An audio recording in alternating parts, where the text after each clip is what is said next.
And we start the news at 5:30 with breaking news about the Department of Government Efficiency, or DOGE as it's called, and the showdown with the U.S. Institute of Peace. Yeah, we've been following this all week. So DOGE went into the USIP's headquarters this weekend after the White House says the peace organization's president was removed.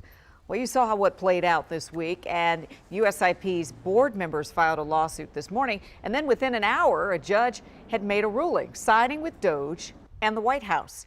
WUSA 9 investigative digital reporter Jordan Fisher joins us now live from federal court to help us understand all of this. Jordan, we know you just got out of that hearing where a federal judge has just denied an order that would prevent, for now, the takeover of USIP by DOGE. So what was her reasoning? What did she explain in the court?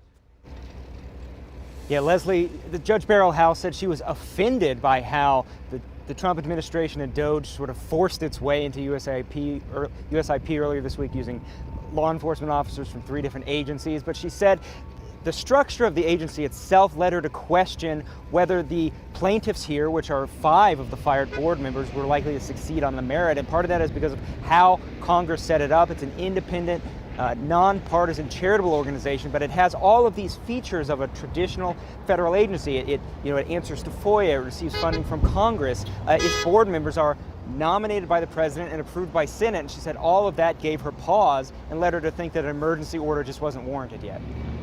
All right, Jordan, so we know this isn't the first DOGE-related takeover that has led to a lawsuit. So can you explain how this case fits into the larger legal battle that we're seeing play out?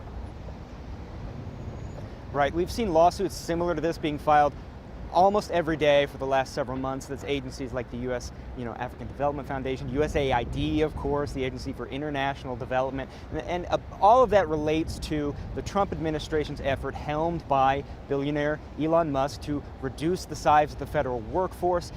But then even larger than that, ultimately, to this expansive view of executive power that the administration and President Donald Trump has put forward, in which he believes that he has the right under the Constitution to fire almost essentially any employee of the executive branch at his will. And the question now is, what happens to these agencies like USIP, like I said, that were established by Congress, when the president says, okay, the agency is going to exist as required by law, but I'm firing every single person who works there. And that's the fight that we're seeing playing out right now in the courts, and which will ultimately and inevitably wind up at the Supreme Court.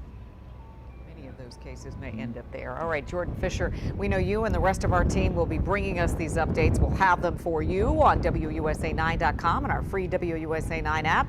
Thanks as always, Jordan.